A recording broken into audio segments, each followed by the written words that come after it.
The wind carved through the valley like a knife, swallowing homes, animals, and men without mercy. But in one cabin, buried to the roofline, cut off from all help, a lone trapper stayed warm, dry, and alive, thanks to a secret he'd built into the floor. Before we dive in, let us know where you're watching from. And if you've ever lived through a storm like this, we'd love to hear your story in the comments. The snow came early that year, drifting silently into Elk Valley before the ground had even hardened. By mid-October, the nights were already bitter. By November 2nd, the roads were gone. It was a snowfall, the likes of which hadn't been seen in decades. Thick, wet, and constant, like the sky itself had decided to collapse. The settlers had been prepared, or so they thought.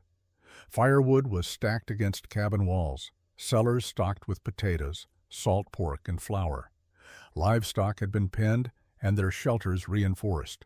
But none of it mattered once the temperature dropped by 40 degrees overnight and the wind began to howl like a living thing. By the 5th day of snow, men stopped trying to shovel.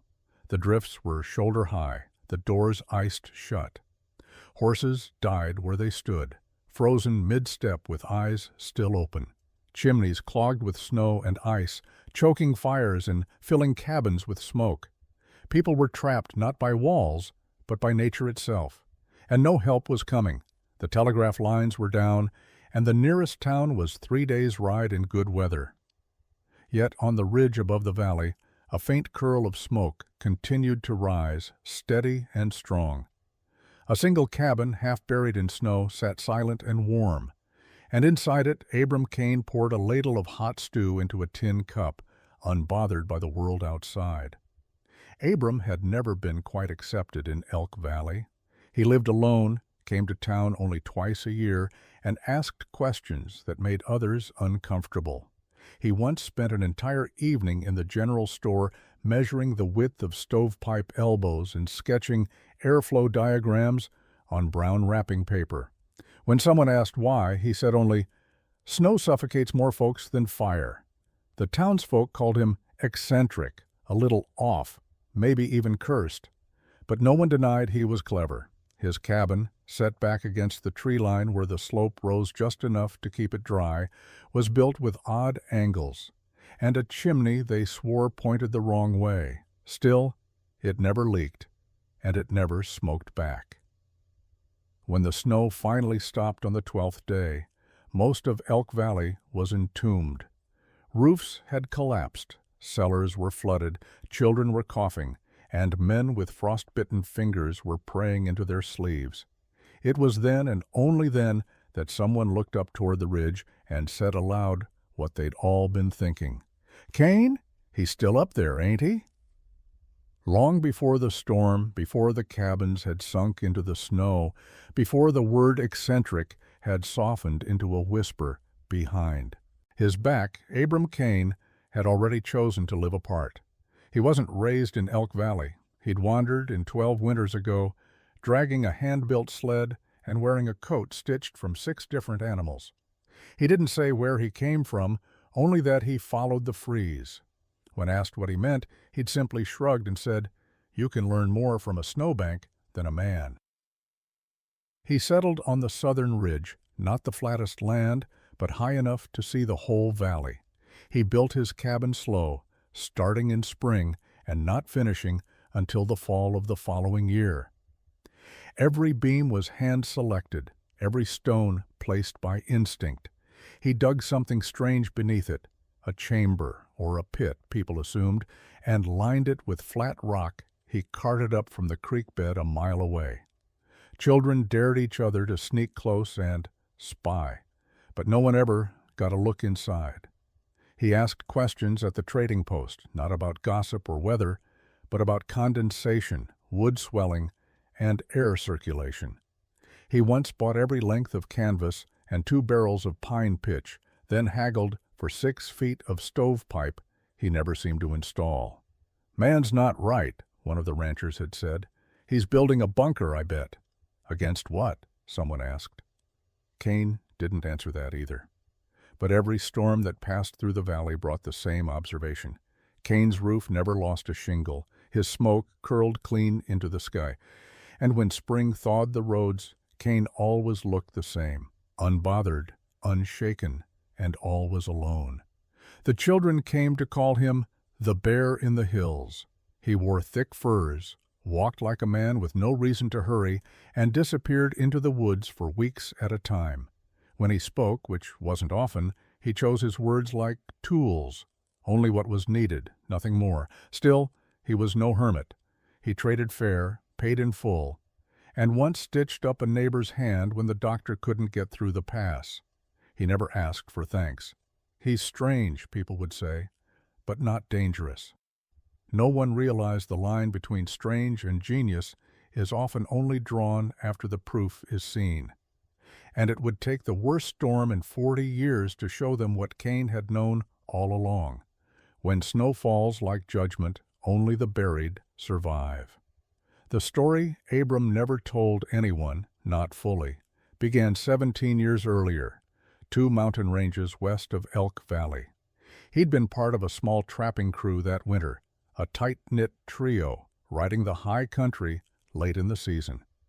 Most trappers would have called it reckless to stay after the first real snow. Abram called it profitable. Beaver pelts fetched more when trapped cold, and fewer hands meant less competition. But the storm that came that February didn't care about markets or margins. They were camped near a frozen creek half a day's ride from the nearest fort when the sky turned copper gray and the silence began. Not the quiet of dusk or snowfall, the true silence, the kind that presses against your ears like altitude. It was the kind of quiet animal sense before a slaughter. The snow came sideways, driven by winds that knocked over horses. It filled the trees, then buried them. Abram and the others retreated to their canvas tent, hoping to ride it out. By the second day, the horses were dead. By the third, the firewood was gone. On the fourth, one of the men, Eli Harper, tried to dig an escape tunnel. The cold took him within 50 feet. Abram and the last man, Rourke, waited 2 more days before deciding to try something desperate. The snow above was so deep it pressed inward, threatening to collapse the shelter entirely. Air was running low. They clawed downward, not up, hoping to find a hollow space between the creek ice and the snowpack, a gamble on nature's mercy. Miraculously, it worked. They tunneled into the frozen bed beneath the creek, finding a crawl space between ice and earth that held pockets of air. Abram used his knife to hack a series of angled holes upward, hoping some would reach open snow and vent the air. He lined the space with cedar branches and moss and placed a burning coal in a shallow rock bowl to keep heat low but steady. It was crude, it was wet, but it was the only reason he survived. Rourke didn't make it. Abram crawled out 4 days later, frostbitten and skeletal, into a world that looked freshly buried by time. The fort was gone. A single man and a dog were digging through collapsed snow, looking for signs of life. That experience etched itself into Abram's bones, not just the pain, but the pattern. He learned that snow could smother you as easily as fire, that heat rose and escaped when you needed it most. That airflow mattered more than warmth. That light wasn't survival. Movement was. From that moment forward, he became obsessed not with trapping or pelts, but shelter, the one thing that had nearly failed him and the only thing that had saved him. He carried a notebook made of stitched-together rawhide filled with sketches, airflow tunnels, underground vents, subfloor heating designs, chimney baffles. When he arrived in Elk Valley years later, he wasn't looking for community. He was looking for soil depth, bedrock level, tree density, and windbreak patterns. He was looking for the place where he could build something that would not lose to winter. The townsfolk never asked him about the scars on his hands, the missing toe, or why he watched every cloud bank like it was a threat. If they had, maybe he would have told them, or maybe he wouldn't have. Some lessons are too cruel to pass on without invitation. And Abram had no intention of wasting words on people who hadn't learned to listen to the snow. Kane's cabin didn't just sit on the earth, it was part of it. From the outside, it looked like any frontier shelter: log walls, steep pitched roof, thick shutters. But every element had a hidden purpose. The logs were cut from red spruce, dense and resinous, resistant to both moisture and insects. The windows were small, inset, and triple-shuttered. The chimney, seemingly crooked, was angled to resist downdraft when the wind blew from the west. Every decision was rooted in survival, but the real secret wasn't visible unless you ripped up the floor.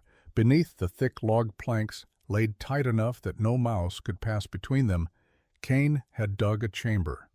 Not a cellar, not a storage pit, something else. It sloped gently downward, lined with flat stones mortared with pine resin and crushed charcoal. The chamber led to an underground culvert system, a series of air tunnels dug through packed earth and reinforced with woven willow branches soaked in pitch.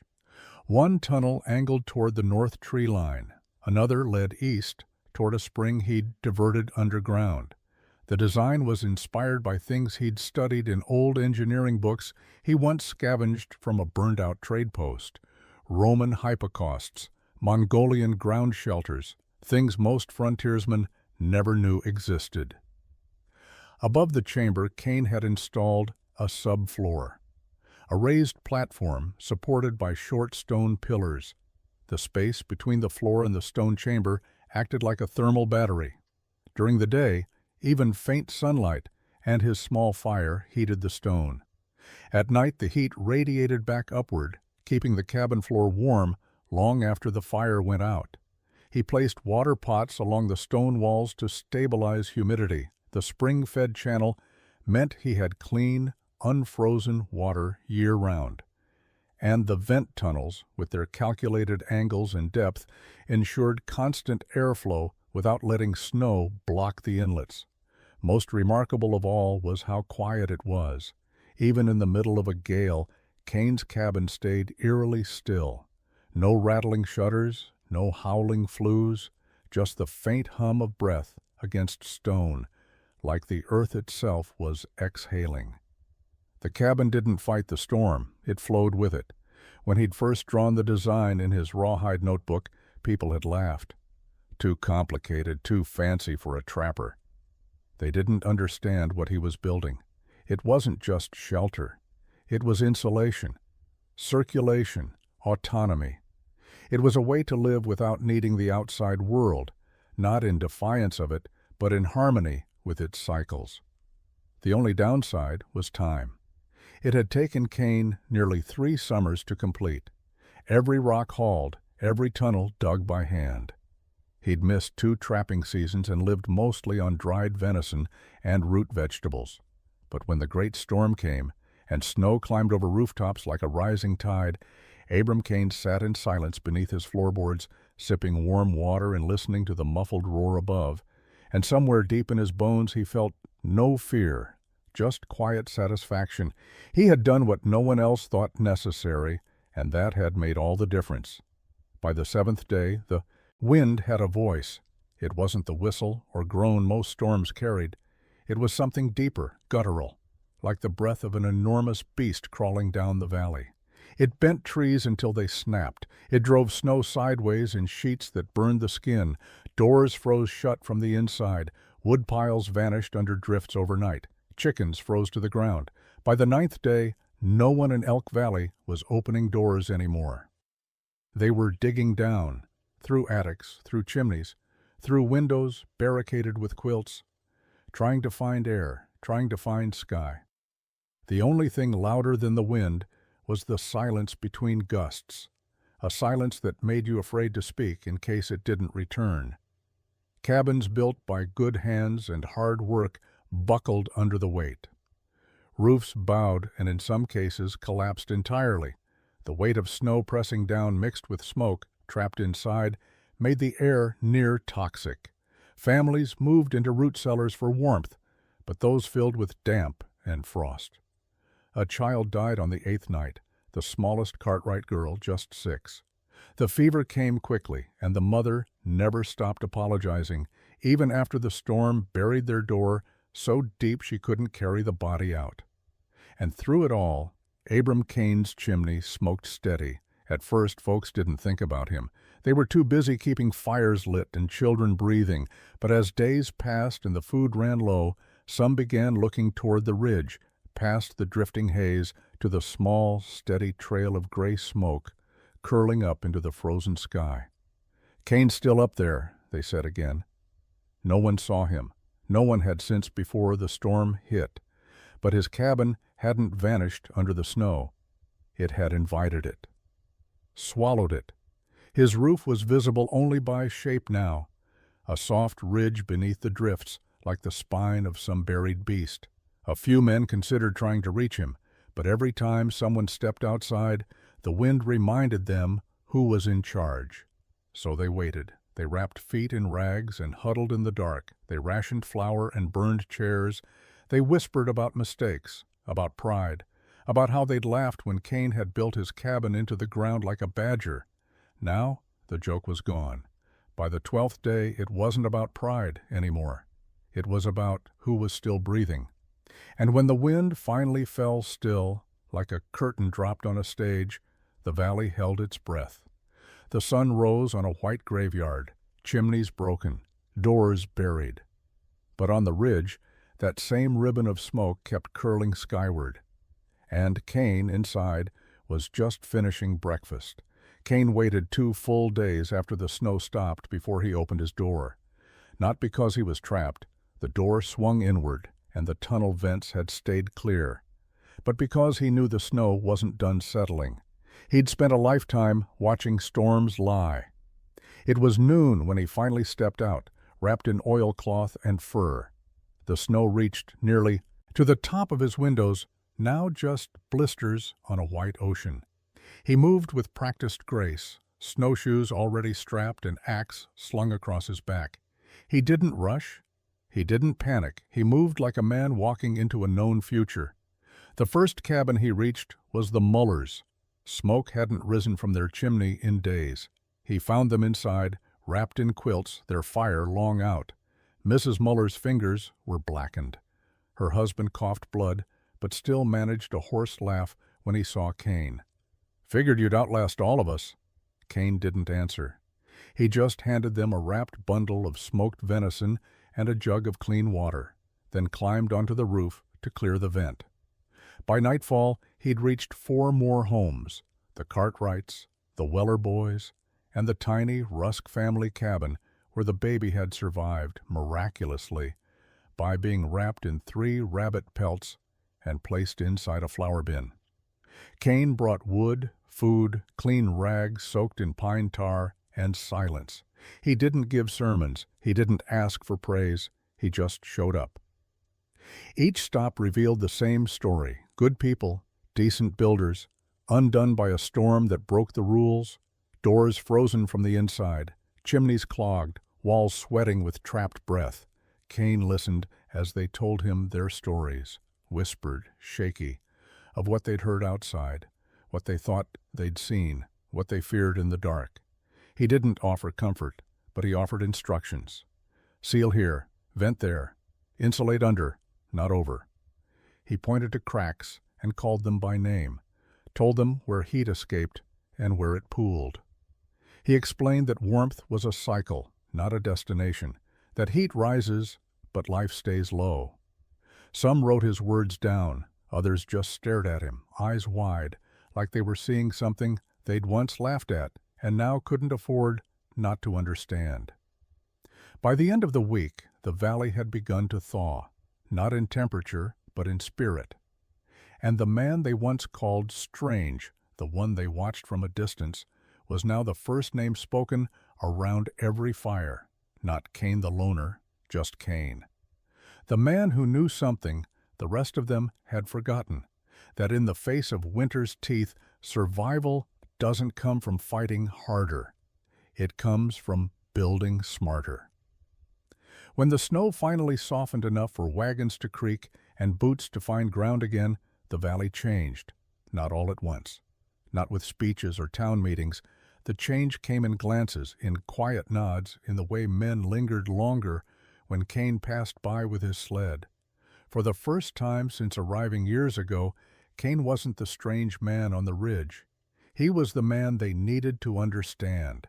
It started with Silas Weller. Silas had lost part of his roof and nearly lost his youngest son to smoke inhalation. When Kane came by to deliver more wood, Silas asked the question no one else had dared. What would you have done different if it had been my cabin? Kane didn't answer at first, just looked at the house, then pointed. Your stove's in the wrong place. Heat rises, yes, but it rises best if it starts low. You've got no draw on your chimney, too short. And you're losing heat out the north wall. Always insulate against the wind, not just the cold. He spoke like he was reading from a blueprint only he could see. Silas nodded, silent, then said, Could you show me? Kane returned the next day with a charcoal stick, a knife, and a blank barn wall. He sketched as he spoke, circles for airflow, arrows for heat direction, lines for trench depth and rock fill. He explained how he'd built his subfloor chamber, how the angled tunnels worked, how the cabin could pull air from beneath the snow instead of through it. By the time he was done, 3 more men had gathered to listen. By the next week he had a dozen, not students, not in the formal sense. Kane didn't teach, he demonstrated. He guided their hands as they laid stone or cut vent holes. He let them make mistakes, then pointed them toward correction without ridicule. He walked from homestead to homestead, helping not just rebuild what had been broken, but reimagine it. He showed them how to dig their fire pits slightly deeper, to line root cellars with willow baskets filled with ash to absorb moisture. He taught them how to seal doors, not with iron, but with pine tar and crushed fir, flexible, breathable, and enduring. They began calling the new builds Kane-style shelters. Half joke, half reverence. Kane didn't care what they called them. He just wanted people to stop dying. And as more cabins took shape under his guidance, low-set, vented, thick with intelligent layering, the valley took on a new rhythm, one not built on defiance of nature, but on cooperation with it. The lesson he taught wasn't just about walls and roofs.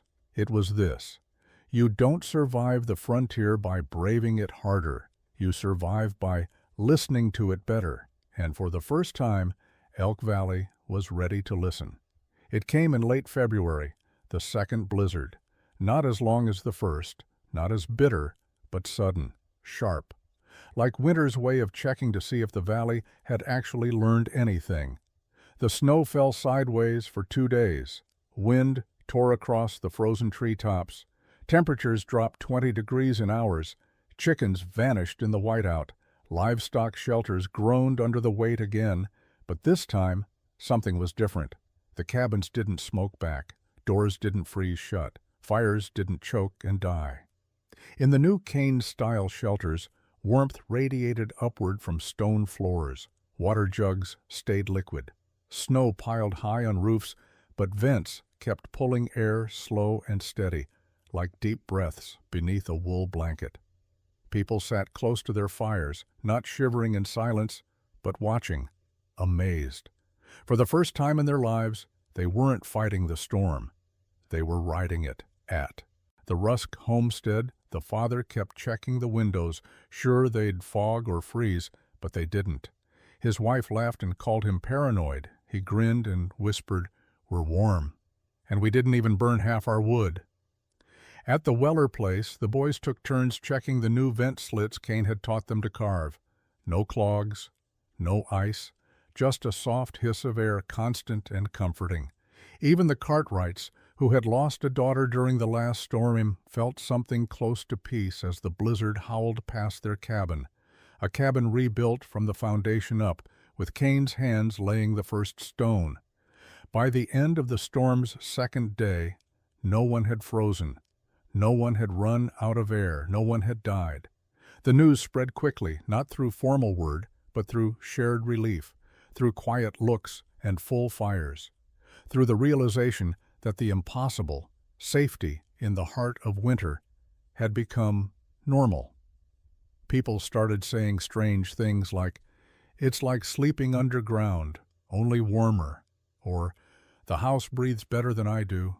Cain heard it all, but never replied.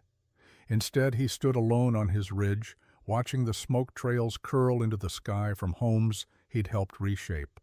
One by one, they rose, steady, dark, unfaltering, just like his. And in that moment, with snow still falling and silence beginning to return, the valley understood something they hadn't before. They hadn't just learned how to build better cabins, they'd learned how to think like the storm. And Cain, standing in his furs with his axe at his side, knew that this, not the drawings, not the vents, not the praise, this was the real proof. A valley still breathing after the cold had tried to bury it twice. By spring, the thaw came slow but steady. The valley cracked open inch by inch. Ice in the creek gave way, birds returned in cautious flocks, and the snowbanks finally receded from cabin walls, revealing what had survived and what hadn't. Word spread beyond Elk Valley. At first it was just murmurs, a mountain community that had endured 2 blizzards in a single winter with almost no deaths. Then came the details, how a handful of cabins built unlike anything seen on the frontier had stayed warm through weeks of isolation. How smoke kept rising from chimneys while others froze. How a man named Cain had done something no one else dared, built for the snow instead of against it. That spring, surveyors came through on their way to chart forest lands for the rail companies. They expected to see ruins, collapsed barns, grave sites, the usual aftermath of a hard winter. What they found was different. Cabins low-slung and thick-walled, chimneys angled in odd directions, vent holes buried but functional.